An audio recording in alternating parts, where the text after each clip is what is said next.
Ako si Marlon, isang sundalo at certified MC taxi gaya nyo. Maraming nagtatanong kung bakit mas pinili kong mag-part-time job bilang isang MC taxi katulad nyo mga tropa. Alam naman natin na mahirap ang trabaho ng isang MC taxi. Nandyan yung ramdam na ramdam ang sakit ng buong katawan dahil sa haba ng biyahe. Nandyan din yung sobrang pagod at antok, sobrang gutom at pananakit ng ulo dahil sa tagal ng pagkakapatong ng helmet sa mga ulo natin. Kadalasan na nararanasan ay sobrang init tapos biglang maulanan at kinakausap na lang ang sarili habang nasa biyahe at sasabihin kayang-kaya ko yan, baliwala yan dahil ang iniisip mo ay ang iyong pamilya na naghihintay at nag-aabang sa pag-uwi mo na ang dala ay biyaya at kita upang makaraos sa araw na ito. Kayo, mga tropa, gusto nyo pa bang ma-experience ang buhay ng isang MC taxi? Tara, samahan nyo ako at kikwento ko naman sa inyo kung bakit ito ang pinili ko bilang isang part-time job ko. Ang unang dahilan ay hawak ko ang oras ko. Pwede ako bumiyahe kahit anong oras na gusto ko. Umaga, hapon o gabi man yan.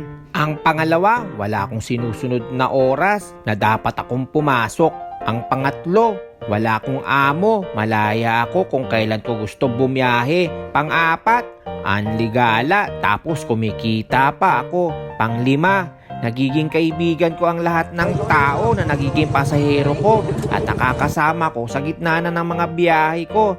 At ito ang pang-anim na pinakagustong gusto ko bilang isang MC taxi. At ang pang-anim, marami akong natutunan at na-realize habang nasa mundo ako ng MC taxi.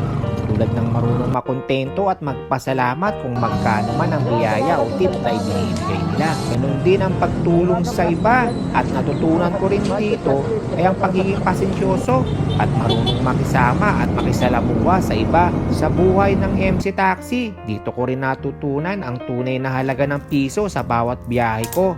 At ito talaga ang dahilan kung bakit ako pumasok sa mundo ng MC taxi bilang isang part-time job ko. Ay ang pagpapalaga at pagmamahal sa pamilya. Kayo, baka pwede rin ninyo i-share at pakinggan naman namin kung bakit kayo pumasok sa mundo ng MC taxi. Kaya hanggang dito na lang mga tropa kong MC taxi. Salamat sa pagsama. Hanggang sa muli!